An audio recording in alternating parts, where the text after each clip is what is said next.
ॐ भूर्भुवः स्वः तत्सवितुर्वरेण्यं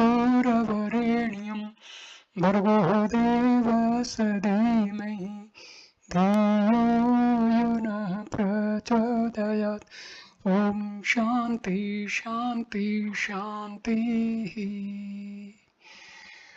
नमस्ते मेरे प्यारे दोस्तों, इस वीडियो में मैं आपको वज्र सूची का उपनिषद के बारे में बताने जा रहा हूँ। यह उपनिषद साम वेद से संबद्ध है। इसमें कुल 9 मंत्र हैं। सर्वप्रथम चारों वर्णों में से ब्राह्मण की प्रधानता का उल्लेख किया गया तथा ब्राह्मण कौन है इसके लिए कई प्रश्न किए गए। क्या ब्राह्मण जीव है, शरीर है, जाति है, ज्ञान है, कर्म है या धार्मिकता है? इन सब संभावनाओं का निरसन कोई न कोई कारण बताकर कर दिया गया। अंत में ब्राह्मण की परिभाषा बताते हुए उपनिषदकार कहते हैं कि जो समस्त दोषों से रहित अद्वितीय आत्म तत्व से संपृक्त है वह ब्राह्मण है। क्योंकि आत्म तत्व सत्य चित्त आनंद रूप ब्रह्म भाव से युक्त होता है, इसलिए इस ब्रह्म भाव से संपन्न मनुष्य को ही सच्चा ब्राह्मण कहा जा सकता है। शांति पाठ। ओम आप्यायन्तु इति शांति द्रष्टव्य आरुण्य उपनिषद। पहला मंत्र। वज्र सूचिम प्रवक्ष्यामि शास्त्रम ज्ञान भेदनम दूषणम ज्ञानहीनानां भूषणम ज्ञान चक्षुषाम। अज्ञान नाशक ज्ञानहीनों के दूषण, ज्ञान नेत्र वालों के भूषण रूप वज्र सूची उपनिषद का वर्णन करता हूँ। दूसरा श्लोक। ब्रह्म अक्षत्रिय वैश्य शूद्र इति चत्वारो वर्णास्तेषां वर्णानां ब्राह्मण एव प्रधान इति वेद वचन अनुरूपम स्मृतिभिर्युक्तम तत्र चोदमस्ति को वा ब्राह्मणो नाम किम जीव किम देह किम जाति किम ज्ञानम किम कर्म किम धार्मिक इति। ब्राह्मण, अक्षत्रिय, वैश्य और शूद्र ये 4 वर्ण हैं। इन वर्णों में ब्राह्मण ही प्रधान है ऐसा वेद वचन है और स्मृति में भी वर्णित है। अब यहाँ प्रश्न यह उठता है कि ब्राह्मण कौन है? क्या वह जीव है अथवा कोई शरीर है अथवा जाति अथवा कर्म अथवा ज्ञान अथवा धार्मिकता है? तीसरा श्लोक।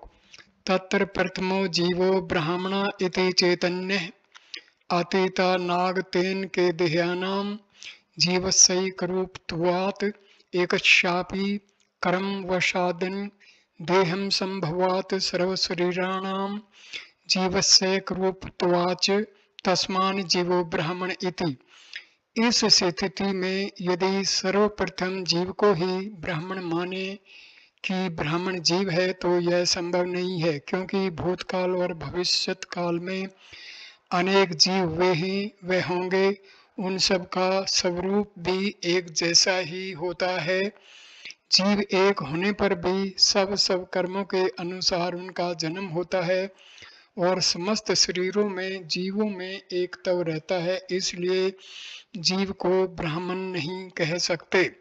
चौथा श्लोक। तरहि देहो ब्राह्मण इति चैतन्य आचंडालादि पर्यतानां मनुष्याणां पांचभौतिकत्वेन देहसकैकरूपत्वा राम धर्मादि दिश्यां दर्शनाद ब्राह्मणा श्वेतवर्ण है, अक्षत्रियो रक्तवर्णो वैश्यो पीतवर्ण है, शूद्र कृष्ण वर्ण इति नियमाभावात् पित्रादि शरीर दहने पुत्रादीनां ब्रह्महत्यादि दोष संभावच्च तस्मान् देहो ब्राह्मण इति। क्या शरीर ब्राह्मण हो सकता है? नहीं, यह भी नहीं हो सकता। चांडाल से लेकर सभी मानवों के शरीर एक जैसे ही अर्थात 5 भौतिक होते हैं। उनमें जरा मरण धर्म अधर्म आदि सभी समान होते हैं। ब्राह्मण गौरवर्ण अक्षत्रिय रक्तवर्ण वैश्य पीतवर्ण और शूद्र कृष्ण वाला ही हो ऐसा कोई नियम देखने में नहीं आता। तथा यदि शरीर ब्राह्मण है तो पिता भाई के शरीर के दाह संस्कार करने से पुत्र आदि को ब्रह्म हत्या का दोष भी लग सकता है, अस्तु शरीर का ब्राह्मण होना संभव नहीं है। 5वां श्लोक। तरहि जाति ब्राह्मण इति चैतन्यः तत्र जाति यंत्र जंतु अनेक जाति संभवा महर्ययो बहवः सन्ति। श्रृंगरंगो मटकया कौशिकः कुशात जाम्बुको जम्बुकात् वाल्मीको वाल्मीकात् व्यासः केवर्तकन्यायां सशर्तान्त गौतमः वसिष्ठ उर्वश्याम अगस्त्यः कलशे जातः इति श्रुतत्वात् एतेषां जातः विना प्रज्ञे ज्ञान प्रतिपादिता ऋषयो बहवः सन्ति तस्मान् जातिन् ब्राह्मणा इति। क्या जाति ब्राह्मण है अर्थात ब्राह्मण कोई जाति नहीं, यह भी नहीं हो सकता क्योंकि विभिन्न जातियों एवं जंतुओं में भी बहुत से ऋषियों की उत्पत्ति वर्णित है, जैसे मृगी से श्रृंग ऋषि की, कुश से कौशिकी की, जम्बुक से जाम्बुक की, वाल्मीकि बाम्बी से वाल्मीकि की, मल्ला धीवर कन्या मत्स्य गंधा से वेदव्यास की, शशक पृष्ठ से गौतम की, उर्वशी नामक अप्सरा से वशिष्ठ की, कुंभ कलश से अगस्त्य ऋषि की उत्पत्ति वर्णन है। इस प्रकार पूर्व में ही कई ऋषि बिना ब्राह्मण जाति के ही प्रकांड विद्वान हुए, इसलिए जाति विशेष भी ब्राह्मण नहीं हो सकती। 6वां श्लोक। तरहि ज्ञानम ब्राह्मण इति चैतन्यः अक्षत्रिय देयो अपि परमार्थदर्शिनो भिज्ञा बहवः सन्ति तस्मान् ज्ञानम ब्राह्मण इति।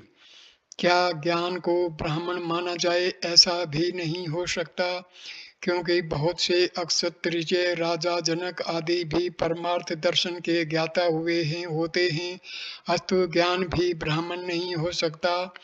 7वां श्लोक।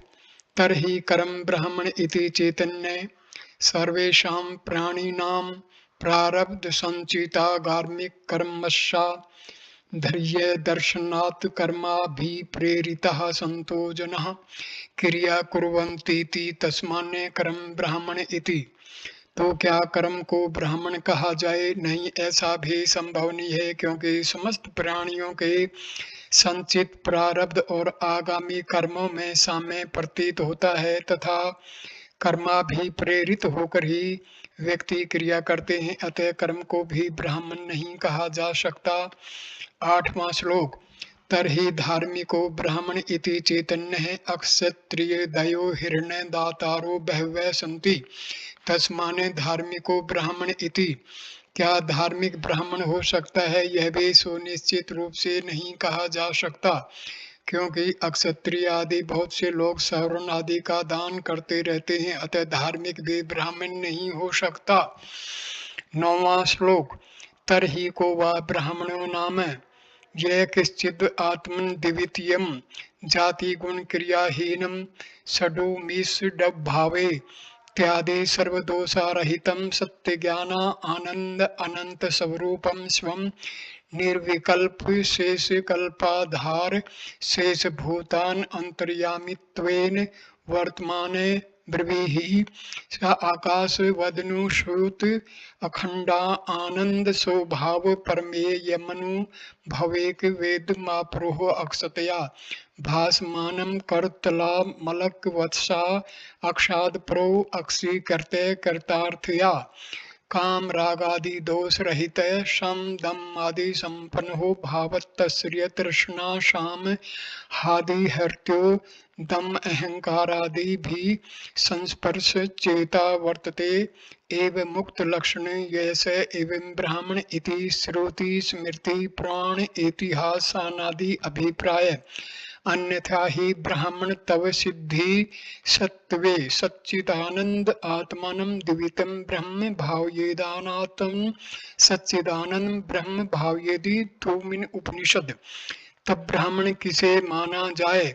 इसका उत्तर देते हुए उपनिषदकार कहते हैं, जो आत्मा के द्वैत भाव से युक्त न हो, जाति गुण और क्रिया से भी युक्त न हो, षड उर्मियों और षड भाव आदि समस्त दोषों से मुक्त हो, सत्य ज्ञान आनंद स्वरूप स्वयं निर्विकल्प स्थिति में रहने वाला, अशेष कल्पों का आधार रूप समस्त प्राणियों के अंतस में निवास करने वाला, अंदर बाहर आकाशवत संव्याप्त अखंड आनंदवान अप्रमेय अनुभवगम्य अप्रत्यक्ष भाषित होने वाले आत्मा का करतल आमल कवत परोस का भी साक्षात करने वाला, काम रोगवादायी दोषों से रहित होकर कृतार्थ हो जाने वाला, शम दम आदि से संपन्न, मात्सर्य की तृष्णा आशा मोह आदि भावों से रहित, दम अहंकार आदि दोषों से चित्त को सर्वथा अलग रखने वाला हो, वही ब्राह्मण है। ऐसा श्रुति स्मृति पुराण और इतिहास का अभिप्राय है।